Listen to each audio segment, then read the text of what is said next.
له الحمد لله نحمده ونستعينه ونستغفره ونؤمن به ونتوكل عليه ونعوذ بالله من شرور أنفسنا ومن سيئات أعمالنا من يهده الله فلا مضل له ومن يضلله فلا هادي له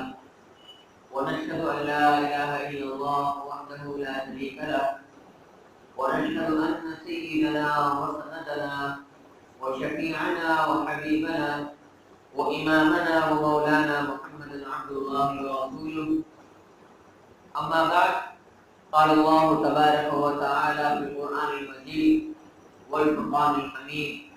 أعوذ بالله من الشيطان الرجيم بسم الله الرحمن الرحيم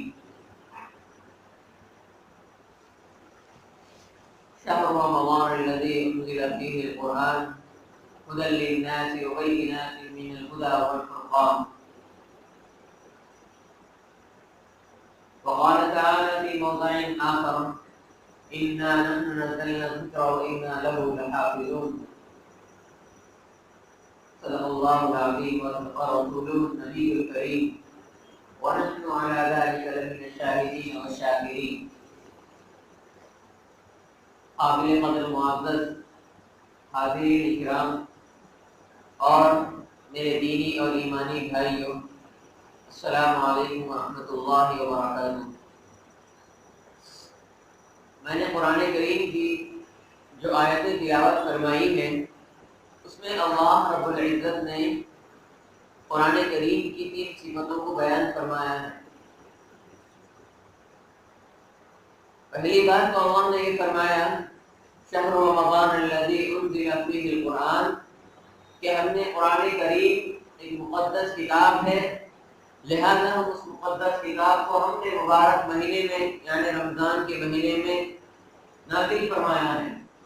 اس کے بعد اللہ رب العزت نے قرآن کریم کی 3 صفتوں کو بیان فرمایا ہے۔ ہدی للناس، یہ لوگوں کے لیے ہدایت کا ذریعہ ہے۔ جس طرح ہم اس قرآن کریم سے ہدایت حاصل کرتے ہیں، حق اور باطل کے درمیان میں تفریق کرتے ہیں کہ یہ چیز اچھی ہے اور یہ چیز بری ہے، یہ چیز حلال ہے اور یہ چیز حرام ہے، یہ چیز جائز ہے اور یہ چیز ناجائز ہے۔ اس طرح ہم الگ الگ تفریقات کرتے ہیں کہ قرآن کریم کو فالو کر کے اس کے اندر اللہ رب العزت نے سارے احکامات بیان کیے گئے۔ اس کے بعد اللہ رب العزت نے قرآن کریم کی دوسری صفت بیان فرماتے ہیں وَبَيِّنَاتٍ مِّنَ الْهُدَى،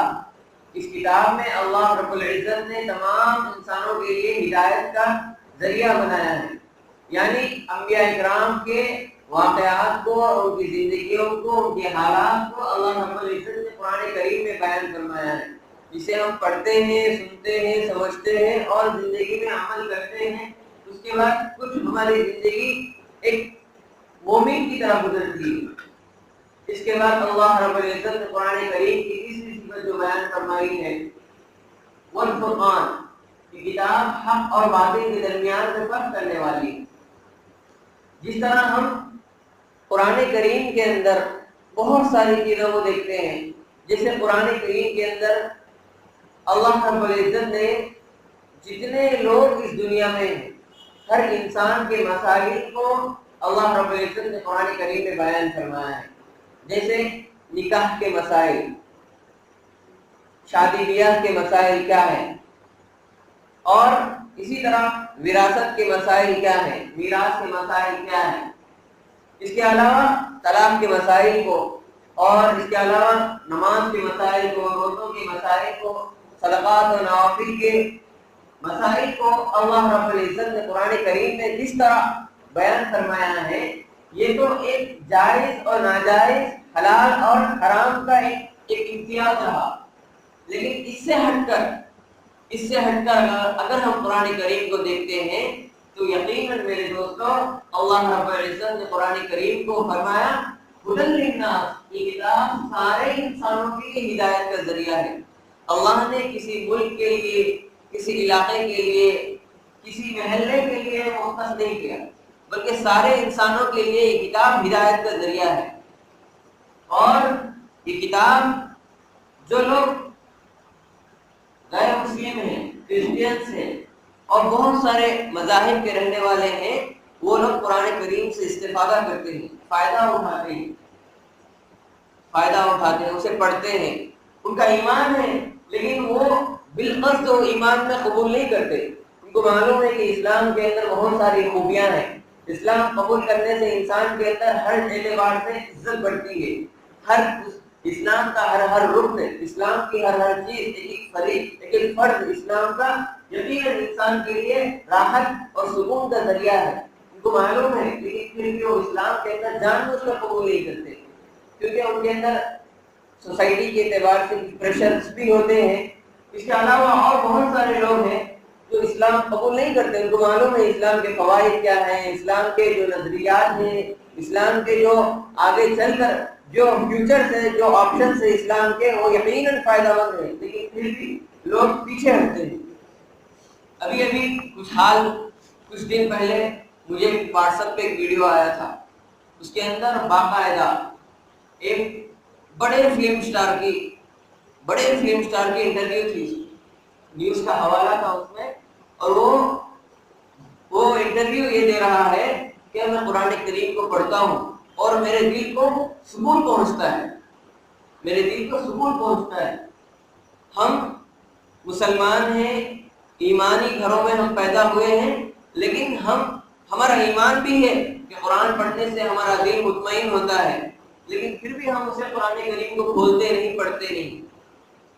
اور بہت سارے علاقوں میں ایسا رواج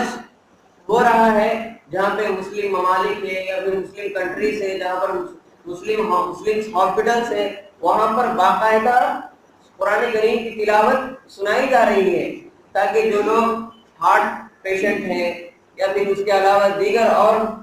بیماریوں کے ملوث ہیں، ان کو سکون پہنچانے کے لیے باقاعدہ قرآن کریم کی تلاوت وہاں پر سنائی جا رہی ہے۔ اور یہ قرآن کریم ایک حساب سے ہم دیکھتے ہیں، جس طرح ہم اپنی زندگی میں حلال اور حرام، جائز اور ناجائز کی جو تمیز کرتا ہے، اسی طرح قرآن کریم میڈیکل کے اعتبار سے، میڈیکل پوائنٹس کے حساب سے بھی قرآن کریم انسان کے لیے بہت مفید ہے، کیونکہ قرآن کریم میں فرمایا گیا وَلَقَدْ جَاءَتْكُمْ مَوْعِظَةٌ مِّن رَّبِّكُمْ وَشِفَاءٌ لِّمَا فِي الصُّدُورِ۔ یہ قرآن کریم کی وہ آیت ہے جو اللہ رب العزت نے آج سے 1400 سال پہلے نازل فرمائی ہے۔ اس آیت میں اللہ رب العزت نے قرآن کریم میں فرمایا، اے ایمان والو، تمہارے پاس ایک ایسی نصیحت، ایسا کلام، ایسا قرآن پیش کیا گیا ہے، اگر تم جس کو پڑھتے ہو، فیہ شفاء لما فی الصدور، اس کے ذریعے سے تم اپنے دل کی بیماریوں کو دور کر سکتے ہو، قرآن کریم بیان کیا ہے۔ لیکن ہم ہیں کہ جن کو اللہ رب العزت نے مسلمان گھرانے میں پیدا کیا ہے، ایک گلوبلائزیشن کی کتاب ہمارے پاس ہے، ایک عالمی کتاب ہے، انقلاب لانے والی کتاب ہے، لیکن ہم اسے پڑھتے نہیں، سمجھتے نہیں، سنتے نہیں۔ لیکن جو لوگ غیر مسلم ہیں وہ لوگ پڑھ رہے ہیں، ان کا ایمان ہے، لیکن یہ الگ بات ہے کہ وہ لوگ غیر مسلم ہیں کہ وہ ایمان میں داخل نہیں ہو رہے، لیکن استفادہ ضرور کر رہے ہو، وہ روزے ضرور رکھتے ہیں، کیونکہ روزوں کے اندر بہت سے فوائد ہوتے ہیں۔ اس کے روزے سے انسان کے دل کا اور نفس جو ہوتا ہے نرم ہوتا ہے، اس کے اندر غریبوں کی جو چیز ہوتی ہے، غریبوں کی ہمدردی، ان کے اندر پیدا ہوتی ہے۔ اس کے علاوہ جسم کی جو گندگیاں ہیں، جسم کی جو خرابیاں ہیں، جسم کی جو بیماریاں ہیں، وہ ختم ہوتی ہے۔ بہت سارے واقعات ایسے معلوم ہوتے ہیں کہ غیر مسلم ہو کر روزہ رکھتے ہیں۔ اسی طرح قرآن کریم کو پڑھنے کے بھی واقعات سامنے آ رہے ہیں، کیونکہ قرآن کریم ایک گلوبلائزیشن کی کتاب ہے۔ اس کے اندر اللہ رب العزت نے سٹارٹنگ سے، جس وقت اللہ رب العزت نے اس کو نازل کیا ہے، اس وقت سے لے کر قیامت تک آنے والی ہر انسان کے لیے اللہ رب العزت نے ایک ہدایت کا ذریعہ رکھا ہے۔ اور اللہ رب العزت نے نازل کرنے کے بعد اس کتاب کو ایک چیلنج کیا ہے، ساری دنیا کے ساتھ، سارے دنیا کے رہنے والوں کے ساتھ ایک چیلنج کیا ہے، اِنَّا نَحْنُ نَزَّلْنَا الذِّكْرَ وَإِنَّا لَهُ لَحَافِظُونَ۔ ہم نے اس قرآن کریم کو نازل کیا ہے اور ہم اس کی حفاظت کریں گے، ہم جب ہسٹری پڑھتے ہیں تو آج سے تقریباً 500 سال 600 سال پہلے ایسے لوگ آئے تھے جو قرآن کریم کے اندر تحریف کی کوشش کیے تھے، قرآن کریم کو مٹانے کی، یا پھر سیم ٹو سیم یعنی ایکول قرآن کریم، نیا قرآن کریم لکھنے کی کوشش کیے، لیکن نہیں لکھ سکتے ہو، کیونکہ قرآن کریم کا ادب، قرآن کریم کے اسلوب، اس کے گرامر، اس کے قواعد، اس کے پروننسیشن بہت کچھ ڈفرینٹ ہے۔ آپ دیکھیے کہ قرآن کریم سے ہٹ کر جتنے ریلیجین سے، جتنے مذاہب ہیں، ہر کتاب کی تحریف کی گئی، ہر کتاب کی۔ آپ دیکھیں غیر مسلموں کتابوں کا مطالعہ کریے، ان کے جتنے یجروید ہے، سام وید ہے، اور اس کے علاوہ بہت سارے وید ہیں، بہت سارے وید ہیں ان کی کتابوں کے اندر تحریف کی گئی۔ ان کی کتابوں کے اندر آنے والے لوگ اپنی منمانی کے حساب سے، اپنے خواہشات کے حساب سے اپنی کتابیں لکھتے گئے۔ اس کے علاوہ ان کے دیکھیے ہم یجروید، سام وید، ان کتابوں کے علاوہ بھی اپنشد ان کی ایک کتاب ہوتی ہے جو مانی جاتی ہے، جو ان کے بڑے بزرگ لکھے ہیں۔ لیکن قرآن کریم ایک ایسا کتاب ہے، ایسا گلوبلائزیشن کتاب ہے، اس کے اندر اللہ رب العزت نے سارے انسانوں کے لیے ہدایت کا ذریعہ رکھا ہے، اور اس کے اندر کبھی تحریف نہیں ہو سکتی، کبھی تحریف نہیں ہو سکتی۔ آپ دیکھیے بائبل کے اندر بھی، بائبل جو یقیناً حضرت عیسیٰ علیہ السلام کی جو ان کی جو صحیفے تھے، ان کے اوپر جو کتاب نازل کی گئی تھی، اس کے بعد ان کے ماننے والوں نے ان کو اتنا قریب کیا کہ اس کتاب پر وہ حاوی ہو کر اس کے اندر اللہ رب العزت نے جو احکامات دیے تھے، ان احکامات کو انہوں نے اپنی زندگی کے حساب سے اس کے اندر انہوں نے تحریف کیے۔ ابھی بھی دیکھتے ہیں، ہم مطالعہ کرتے ہیں تو ان کی کتابوں کی، بائبل کی بھی بہت ساری قسمیں ہیں۔ تقریباً 3 سے ایک روایات میں آتا ہے، تاریخ کی ہسٹری میں لکھا ہے کہ تقریباً 350 سے بھی زائد بائبلز لکھے گئے تھے، لیکن پھر ایک موقع پر سارے بائبلوں کو جمع کیا گیا۔ اس کے بعد بائبلوں میں سے صرف 4 بائبل کو سامنے رکھ کر یہ ساری بائبلوں کو ہٹا دیا گیا، ساری بائبلوں کو۔ ایک کتاب ہے the history of India, Nehru کی لکھی ہوئی کتاب ہے، اس کے ایڈیٹر، اس کے رائٹر وہی ہے۔ اس کے اندر انہوں نے لکھا ہے، باقاعدہ انہوں نے لکھا ہے کہ یہ جتنی کتابیں ہیں، جتنے یجروید ہے، سام وید ہے، اور اس کے علاوہ اپنشدیں ہیں، ان کتابوں کے اندر بہت ساری تحریفات کی گئی۔ وہ خود لکھتے ہیں اور کتاب کا حوالہ بھی پیج نمبر 66 پر لکھتے ہیں۔ الغرض میرے دوستو، یہ ٹاپک الگ ہے، لیکن قرآن کریم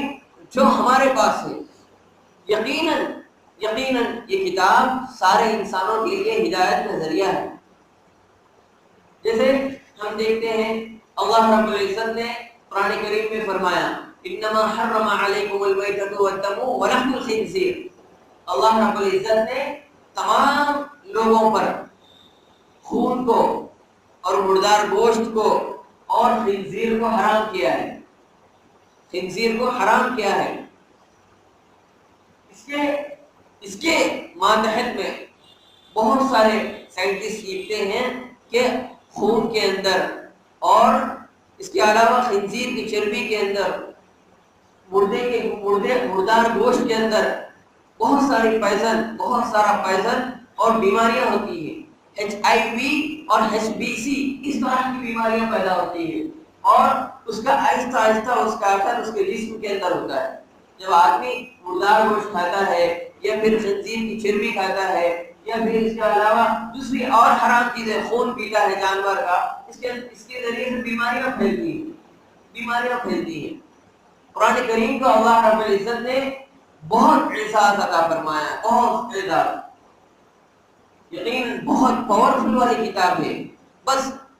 وقت اتنا ہے کہ ہم سمجھیں، ہم اسے پڑھیں کہ قرآن ہم سے کیا کہہ رہا ہے۔ جیسے قرآن کریم کی ایک آیت ہے جس میں اللہ رب العزت نے فرمایا،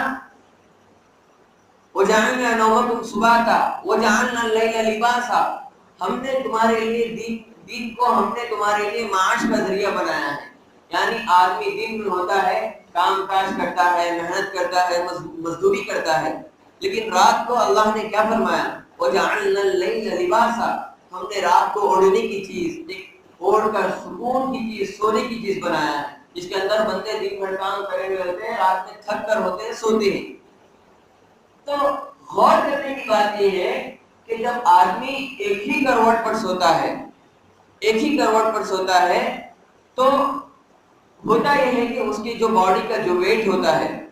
باڈی کا ویٹ اس کے خون کے نالیوں پر پڑتا ہے اور اس کے جسم پر پڑتا ہے، اس کے بعد اس کے ہاتھ اور پیر شل ہونے لگتے ہیں، شل ہوتے ہیں، یعنی آدمی کا جسم جس طرح خون جام ہوتا ہے اور ہاتھ اور پیر شل ہونے لگتے ہیں، مختلف بیماریوں کا شکار ہوتا ہے، فالش کی بیماری کا شکار ہوتا ہے۔ لیکن اللہ رب العزت نے سارے انسانوں کے لیے ایک ایسا نظام رکھا، آدمی کیسا بھی ہو، خواہ وہ مرد ہو، خواہ وہ عورت ہو، خواہ وہ لڑکا ہو، چھوٹا بچہ ہو، لڑکی ہو، جب سوتے ہیں تو وہ کروٹ بدلتا ہے، نیند کے اندر کروٹ بدلتا ہے، آٹومیٹک کروٹ بدلنے لگتا ہے، مدہوش ہوتا ہے، نیند کے اندر بے ہوش ہوتا ہے، کروٹ بدلتا ہے، اور یہ اللہ کا غیبی نظام ہے۔ اگر وہ کروٹ نہیں بدلتا تو وہ بیماریوں کا شکار ہوتا، اس کی باڈی کا ویٹ اس کے خون کے اوپر اور اس کے نالیوں پر بڑھتا، لیکن اللہ نے ہر انسان کے اندر ایک ایسا نظام رکھا، خود بخود سونے کے بعد، نیند لگنے کے بعد کروٹ بدلتے رہتا، جس کے ذریعے سے اس کی باڈی کے جو پارٹس ہوتے ہیں وہ پارٹس کیا ہے؟ متحرک ہوتے ہیں، ایکٹیو ہوتے ہیں، اور اس طرح کو انوولانٹری کہتے ہیں، یعنی آدمی کے اندر سونے کی حالت میں متحرک ہوتا ہے، یعنی بدلتا ہے، کروٹ بدلتا ہے، ادھر بدلتا، ادھر بدلتا، ایسا لیٹتا، ایسا لیٹتا۔ تو یہ اللہ کا نظام ہے، یہ اللہ کا غیبی نظام ہے۔ اسی طرح قرآن کریم کے اندر اللہ رب العزت نے فرمایا،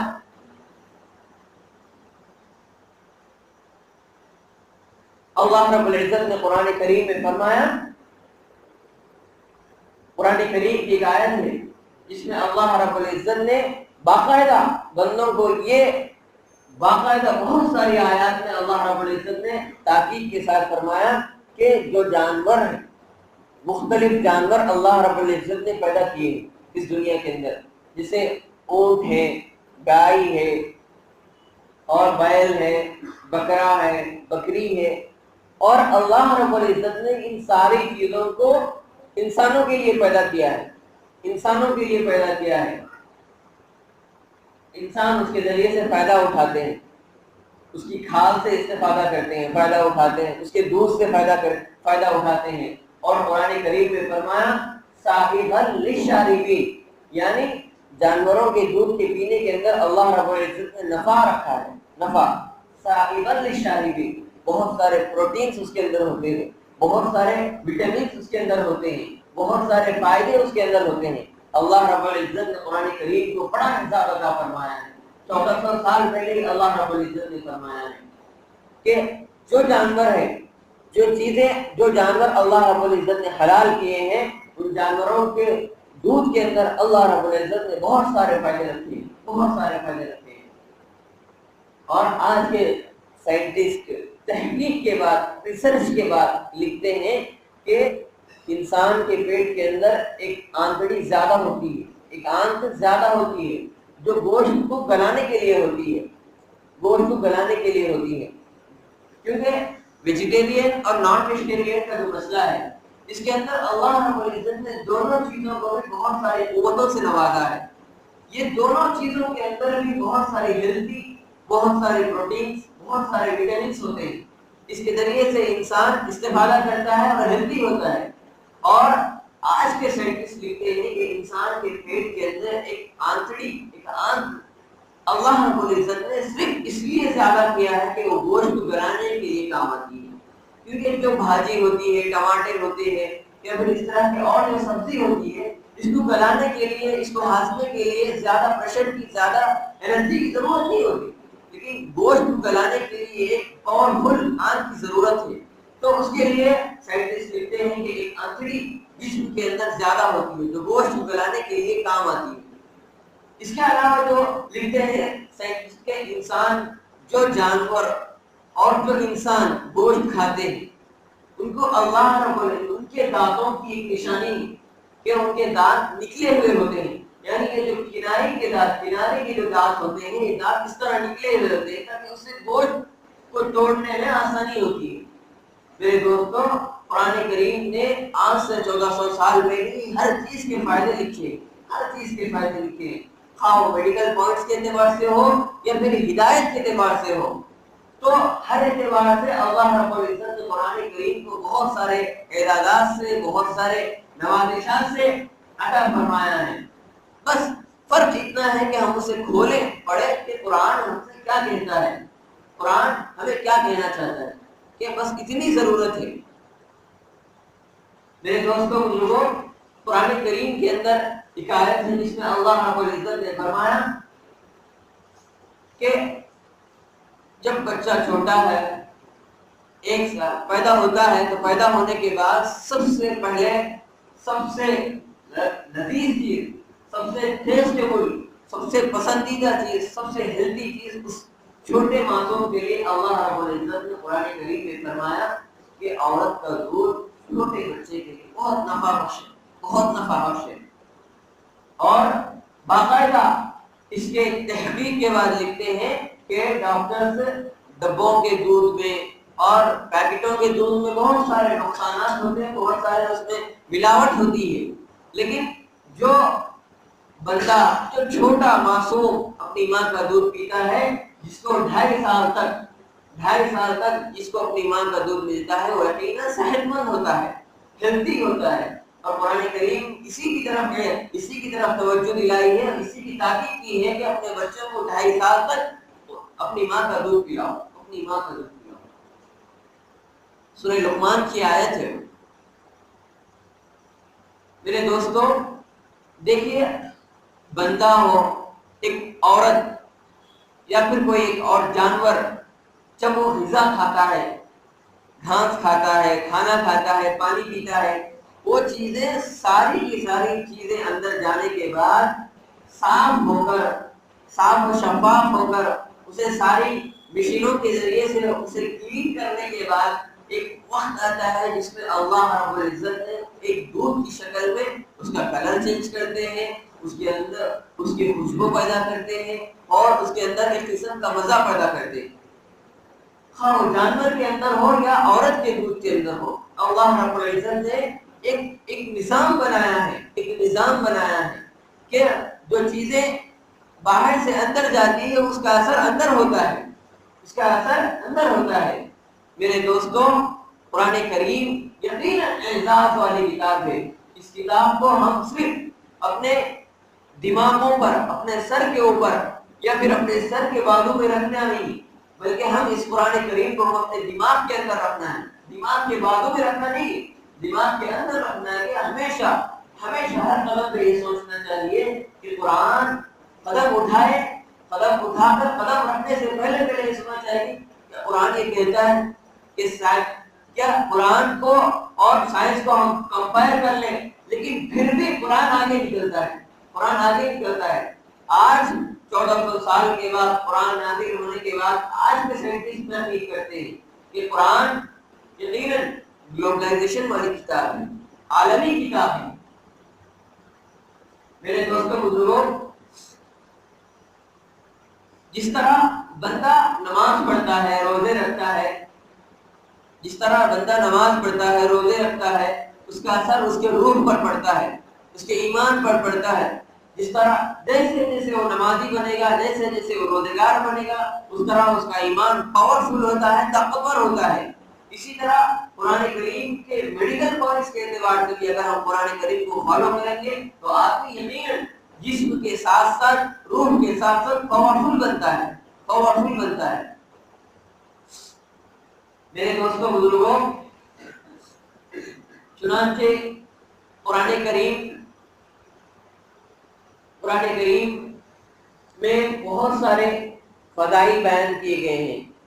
اللہ رب العزت نے سب سے مبارک اور مقدس مہینہ جو بندوں کے لیے عطا کیا ہے وہ رمضان کا مہینہ ہے، رمضان کا مہینہ ہے۔ لیکن حالات ایسے ہو رہے ہیں کہ آہستہ آہستہ لوگ غلط فہمی کی وجہ سے، کم علمی کی وجہ سے، مس انڈرسٹینڈنگ کی وجہ سے ہم رمضان کو پیچھے رکھ رہے ہیں اور ربیع الاول کے مہینے کو آگے بڑھا رہے ہیں۔ ابھی حال میں ایسے مسئلے آ رہے ہیں میرے دوستوں، جبکہ اس کا کوئی ریفرنس نہیں، نہ حدیث میں اس کا ثبوت نہیں، نہ قرآن میں اس کا ثبوت ہے، نہ آثار صحابہ سے اس کا ثبوت ملتا ہے۔ کہ ایسے میسیجز واٹس ایپ پر، فیس بک پر فالو ہوتے ہیں کہ جیسے ربیع الاول کا مہینہ شروع ہوا، جو کوئی شخص ربیع الاول کے مہینے کی مبارکبادی دے تو اللہ رب العزت کی اللہ کے نبی صلی اللہ علیہ وسلم کی جانب سے اس کو سفارش کا حکم۔ میرے دوستوں، اس حدیث کا کوئی، یہ پہلی بات تو یہ ہے کہ اس سے غلط ہے، اور دوسری بات یہ ہے کہ یہ سب مس انڈرسٹینڈنگ کی وجہ سے قرآن کریم میں، احادیث میں سوائے مبارک مہینے رمضان کے علاوہ کوئی اور مبارک مہینہ نہیں، کوئی اور۔ اللہ رب العزت نے قرآن کریم میں جو بیان فرمایا 12 مہینے، سال کے 12 مہینے، ان 12 مہینوں میں اللہ رب العزت نے 4 مہینوں کو ممتاز کیا ہے۔ 4 مہینوں، ایک مہینہ رمضان کا، دوسرا مہینہ محرم کا،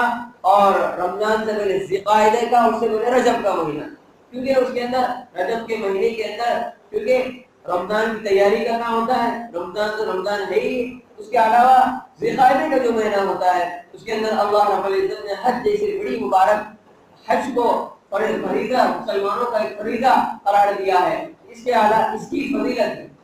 اس کے علاوہ اور کسی مہینے کی فضیلت نہیں۔ یہ الگ بات ہے کہ اس مہینے کے اندر اللہ رب العزت نے ایک بڑے سید الانبیاء والمرسلین، تمام انبیاء اکرام کے سردار کو نازل کیا ہے، مبعوث کیا ہے، اور اللہ کے نبی صلی اللہ علیہ وسلم نے اسی مہینے میں ان کی بعثت ہوئی ہے، اسی مہینے میں وہ مبعوث ہوئی ہے، اسی مہینے میں ان کی پیدائش ہے۔ لیکن فرق اتنا ہے کہ ہم سمجھتے ہیں کہ 12 ربیع الاول کو اللہ کے نبی صلی اللہ علیہ وسلم کی پیدائش ہوئی ہے۔ یہ بالکل اس میں اختلاف ہے، علماء کا اختلاف ہے، اکابر کا اختلاف ہے۔ لکھا ہے کہ 12 ربیع الاول کو اللہ کے نبی صلی اللہ علیہ وسلم کی وفات ہوئی ہے، اور 13 ربیع الاول کو اللہ کے نبی صلی اللہ علیہ وسلم کی پیدائش ہوئی ہے۔ اب افسوس اس بات کی ہے کہ ہمارے مسلمان جو ہیں وہ 12 ربیع الاول، جس دن اللہ کے نبی صلی اللہ علیہ وسلم کی وفات ہوئی اس دن پیدائش مناتے ہیں، اور جس دن پیدائش ہوئی اس دن وفات مناتے ہیں۔ یہ تو الگ بات ہے کہ یہ منانا اور یہ اللہ کے نبی صلی اللہ علیہ وسلم کی پیدائش منانا نہیں منانا کیسا ہے، یہ الگ بات ہے۔ عربی کے اندر جو ورڈ آتا ہے میلاد النبی، جس کو ہم کہتے ہیں، میلاد کے جو معنی آتے ہیں ولادت کے، اگر اس کا ٹرانسلیٹ انگلش میں کیا گیا ہو، انگلش لینگویج میں اگر ہم کریں تو صاف طور پر لکھا آتا ہے کہ میلاد کے معنی برتھ ڈے کے۔ میرے دوستوں دیکھیے، حضرت عیسیٰ علیہ السلام کی بعثت ہوئی، اس کے بعد انہوں نے، ان کے ماننے والوں نے، اس کے بعد آنے والوں نے بائبل، انجیل وغیرہ میں بہت ساری تحریفات کیے۔ اس کے بعد انہوں نے بہت ساری رسمیں انہوں نے اپنی زندگی میں گڑھ لی۔ اسی سے انہوں نے 25 دسمبر کو وہ لوگ کرسمس مناتے ہیں۔ 25 دسمبر کو وہ لوگ اپنی ایک فیسٹیول مناتے ہیں، کرسمس مناتے ہیں۔ اس سے ہٹ کر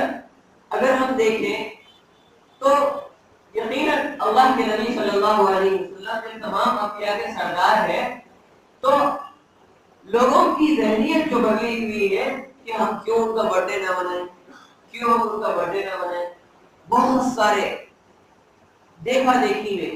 بہت سارے ممالک میں دیکھا دیکھی میں وہ لوگ منا رہے تو ہم بھی منائیں، وہ لوگ کر رہے ہیں تو ہم بھی کریں۔ بس قرآن کیا کہتا ہے، حدیث کیا کہتی ہے، ہمیں اس سے کوئی مطلب نہیں، ہمیں معاشرے سے، سوسائٹی سے مطلب ہے۔ لہذا وہ لوگ اپنے نبی کی پیدائش مناتے ہیں، کیک کاٹتے ہیں، تو برتھ ڈے مناتے ہیں تو ہم بھی منائیں گے۔ یہ ذہن بن گیا ہے میرے دوستوں۔ باقاعدہ باہر ممالک میں ایسے خبریں آتی ہیں کہ بڑا کیک ہوتا ہے، بڑا کیک، اس کے اوپر لکھا ہوتا ہے محمد پیس بن افانی لکھا ہوتا ہے. پھر اس کو کیک کاٹتے ہیں. اس کے علاوہ موم بتی جلاتے ہیں, ڈیکوریشن کرتے ہیں, بہت سارے اس کے اوپر فضول خرچی کرتے ہیں. اللہ کے نبی صلی اللہ علیہ وسلم نے فرمایا من تشبہ بقوم فهو منهم, جو قوم جس قوم کے ساتھ مشابہت کرے گا تو قیامت کے دن اللہ رب العزت اسی کے ساتھ انہیں اٹھائے گا. اگر ہم عیسائیوں کی, اگر ہم غیر مسلموں کی اگر ہم مشابہت کر رہے ہیں, غیر مسلموں کو اگر ہم فالو کر رہے ہیں, تو قیامت کے دن اللہ رب العزت ہمیں غیر مسلموں کے ساتھ اٹھائے گا, کرسچنز کے ساتھ اٹھائے گا. میرے دوستوں, ہم اسے سمجھنے کی ضرورت ہے. چلو, اللہ کے نبی صلی اللہ علیہ وسلم اس مبارک مہینے میں پیدا ہوئے کہ اس کی کیا ضرورت ہے کہ ہم اس کے لیے بڑے بڑے پروگرام کریں, مائک لگائیں, بڑے بڑے راستوں کو جام کریں, ٹریفک جام کریں, اور بڑے بڑے اسٹیج لگائیں, اناؤنسمنٹ کریں, ڈی جے لگائیں. باقاعدہ حیدرآباد میں 2012 کے اندر ڈی جے لگا کر اللہ کے نبی صلی اللہ علیہ وسلم کی بعثت کے لیے ڈانس بھی کیا گیا تھا. اس کے بعد بہت سارے مدارس کے لوگ, بہت سارے مدرسے کے بڑے بڑے علماء نے فتویٰ دیا کہ اس طرح کرنے سے مشابہت ہوگی اور ایمان سے خارج ہونے کے اندیشے. اگر اللہ کے نبی صلی اللہ علیہ وسلم کی بعثت اس مبارک مہینے میں ہوئی ہے تو قرآن پڑھیے, سنت کو اپنائیے, مسواک کیجیے. اللہ کے نبی نے ایک دن کے اندر 100 سے زائد سنتوں کو قائم کیا ہے. مسواک ہے, سونے کا طریقہ ہے, سیدھی کروٹ لیٹ کر سونا ہے, ٹخنوں کے نیچے اوپر پاجامہ رکھنا ہے, سر کو ڈھانپنا ہے, اس طرح سفید کپڑے پہننا ہے. مختلف سنتوں کا اللہ رب العزت نے زندگی میں رائج کیا ہے, نافذ کیا ہے. ان سنتوں کو اپنائیں, ان سنتوں کو فالو کریں. یہ نہیں کہ ہم اعتبار سے دیکھا گیا, ہر اعتبار سے دن پورے سال کے اندر 666 دن ہوتے ہیں. پورے سال کے اندر 666 دن ہوتے ہیں. 666 دنوں میں 366 ڈیز کے اندر ہم نے کتنے سنتوں کو ہم نے اپنایا ہے, کتنے سنتوں کو ہم نے عمل کیا ہے, کتنے چیزوں کو ہم نے فالو کیا ہے. ان چیزوں کو دیکھیں, جائزہ لیں. نہیں بلکہ 666 دن کے اندر صرف ہم کو ربیع الاول کا ایک دن یاد آتا ہے, 12 ربیع الاول. بس 12 ربیع الاول کا مہینہ آتا, چاند کے وہ پامپلیٹ ہوتے ہیں, پامپلیٹ لگائے جاتے ہیں, بڑے بڑے اشتہارات لگائے جاتے ہیں اور اناؤنس کیا جاتا ہے, ڈی جے لگائے جاتے ہیں, ٹریفک جام کیے جاتے ہیں. اور تو اور اپنے پیشانی پر ایک ربن ہوتا ہے, گرین کلر کی ربن ہوتی ہے. اس کے اندر لکھا ہوتا ہے لا الہ الا اللہ محمد رسول اللہ. اس ربن کو اپنے پیشانی پر لگاتے ہیں اور پھرتے ہیں, ناچتے ہیں. سوچنا چاہیے کہ ان ربنوں کو لگانے سے اس کے پسینے سے کلمہ مٹ جاتا ہے. ایمان جو ہے وہ دل کے اندر ہوتا ہے, اس کا اثر ظاہر پر ہوتا ہے. یہ نہیں کہ آپ وہ ربن لگا لیے لا الہ الا اللہ کے پسینے سے بیٹھتے جا رہے, بے ادبی ہو رہی, اللہ کے نام کی, اللہ کے نبی کے نام کی بے ادبی ہو رہی. مجھے سوچنا چاہیے کہ ہر کسی کو کہ آخر یہ ہے کیا, what is the different between, یہ لوگوں کے درمیان میں اور اپنوں کے درمیان میں کیا فرق ہے. اس فرق کو, اس ڈفرنس کو غور کرنا چاہیے. اور سب سے پہلے ہمارے پاس اگر علم کی کمی ہے, اگر ہم اس علم کی کمی کو دور کریں گے, اگر ہم اپنے اندر سے مس انڈرسٹینڈنگ کو ختم کریں گے, یہ ساری چیزیں ختم ہو جائے گی آٹومیٹک. کیونکہ عام طور پر جو آدمی بہکتا ہے, جو آدمی کسی اور کو دیکھ کر فالو ہوتا ہے, وہ علم کی وجہ سے,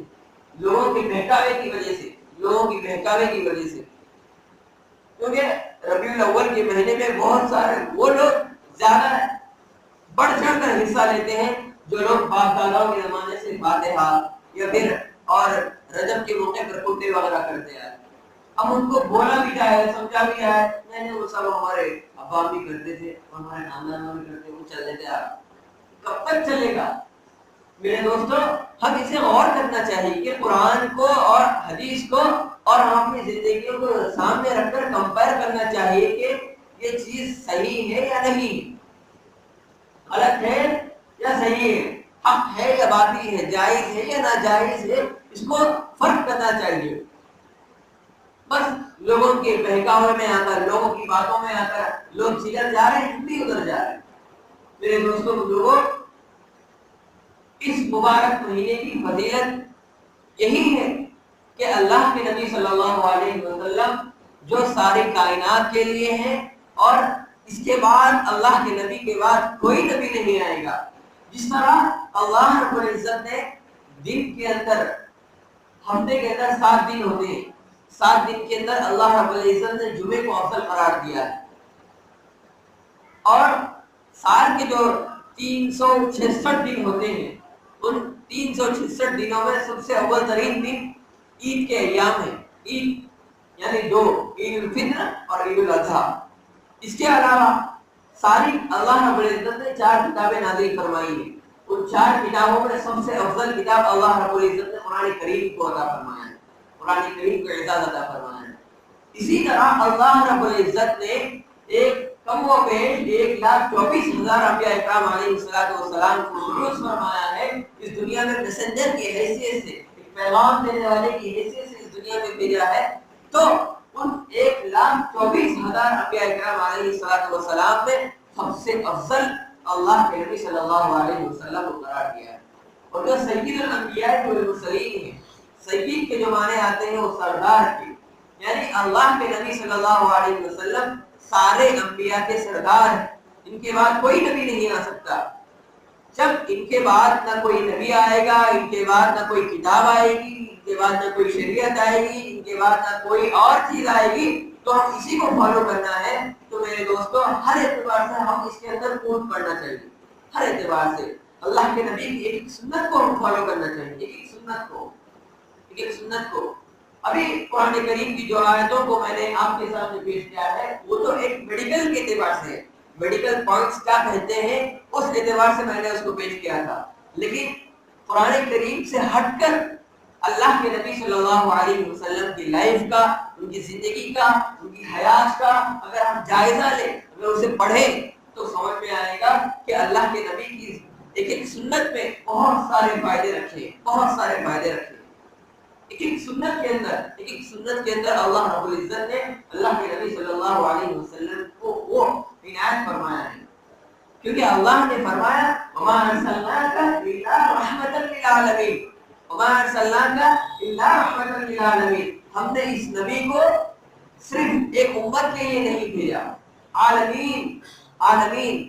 سارے عالموں کے لیے، فار آل ورلڈز، ہر اس کائنات کے اندر، اس زمین کے اندر رہنے والوں کے لیے، زمین کے اوپر رہنے والوں کے لیے، ہر اعتبار سے اللہ کے نبی صلی اللہ علیہ وسلم کی شریعت کو اللہ کے نبی بحیثیت نبی۔ اب زمین کے اندر رہنے والے، آسمان کے اوپر رہنے والے کون ہیں؟ تو میرے دوستوں احادیث میں آتا ہے کہ اللہ کے نبی صلی اللہ علیہ وسلم ہر عالم کے لیے، ہر ورلڈ کے لیے ایک میسنجر ہے، کیونکہ ہم تو انسان ہیں، ہم تو اللہ کے نبی صلی اللہ علیہ وسلم کی ان کی اتباع کرتے ہیں، ان کے احکامات کو ہم جو نافذ کیے گئے ہیں اس کو ہم فالو کرتے ہیں۔ ہم سے ہٹ کر جو مخلوق ہے جس کو اللہ رب العزت نے جن کہا ہے، جن جسے ہم جن پکڑا، شیطان پکڑا، وہی جنات میں اللہ رب العزت نے 2 قسم کے جن اس دنیا میں پیدا کیے ہیں۔ ایک ہے جن اچھا جن، یعنی اس کے اندر جو بہکاوے میں نہیں آتا، جو انسانوں کو نہیں بھٹکاتا، جو غلط چیزیں اور غلط ابہامات اپنے ذہنوں میں نہیں ڈالتا، کنفیوژن نہیں ڈالتا، اس کو شریف جن کہتے ہیں۔ اور ایک جو جن ہوتا ہے وہ شیطان کی شکل میں ہوتا ہے۔ اللہ رب العزت نے انسانوں کو اور جنات کو عبادت کے لیے پیدا فرمایا ہے۔ وما خلقت الجن والانس الا ليعبدون، ہم نے انسانوں کو اور جنات کو عبادت کے لیے پیدا فرمایا ہے۔